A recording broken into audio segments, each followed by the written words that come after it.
Olá, meus amigos e meus amados irmãos. Que a graça do nosso Senhor Jesus Cristo, que excede todo entendimento, esteja com todos vocês.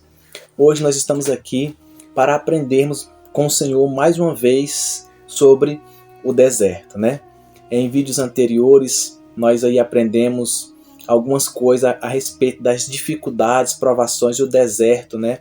Que realmente aparece nas nossas vidas. Se você ainda não viu os vídeos anteriores, né, eu peço que você possa estar vendo, né, e se foi bênção para a sua vida, se você quiser curtir, compartilhar, fica a seu critério. Nosso objetivo aqui é sempre estar aprendendo com o Senhor e meditando na sua palavra.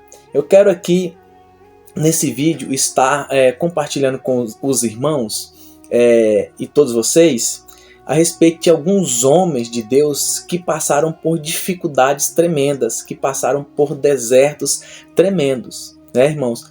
Quantas vezes nós pensamos que a nossa dificuldade, né, aquilo que nós estamos passando, é tão grande que nós somos os únicos a estar sofrendo isso.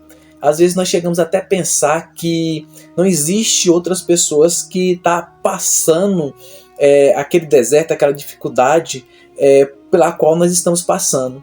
Muitas vezes nós pensamos também que o tamanho do nosso deserto, o tamanho da nossa dificuldade, o tamanho da nossa provação é maior do que todas as outras provações das outras pessoas ou dos outros irmãos. Mas isso não é verdade, irmãos.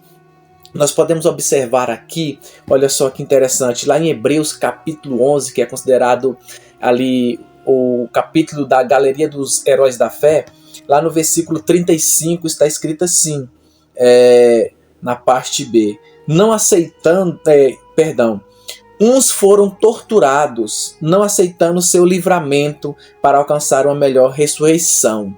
Tá?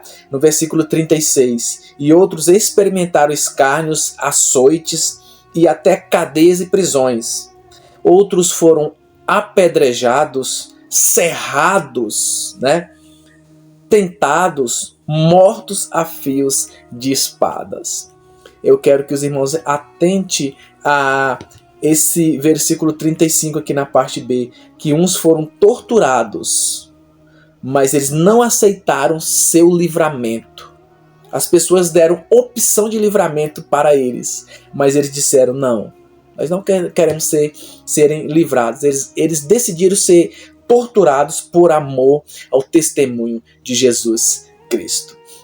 Então nós vemos aqui pessoas, amados irmãos, que foram serradas, né?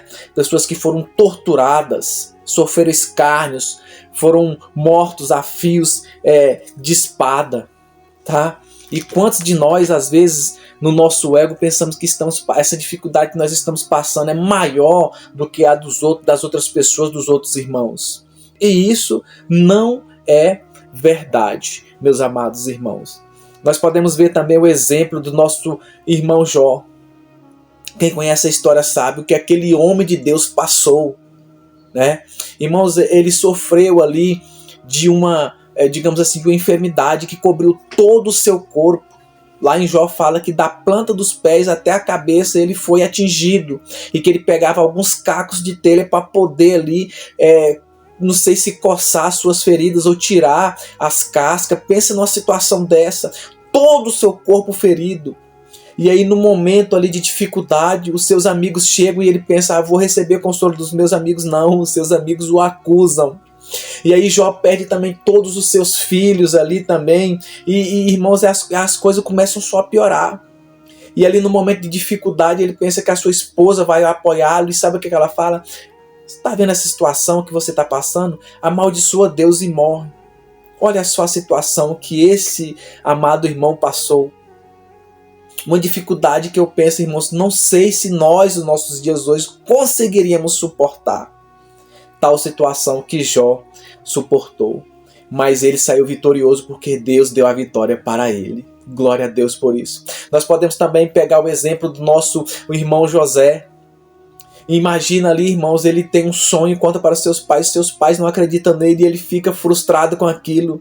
E aí de repente os seus irmãos também ali começam a querer matar José. né, com ciúmes dele, jogam ele dentro de uma cova, de repente vendem ele como escravo.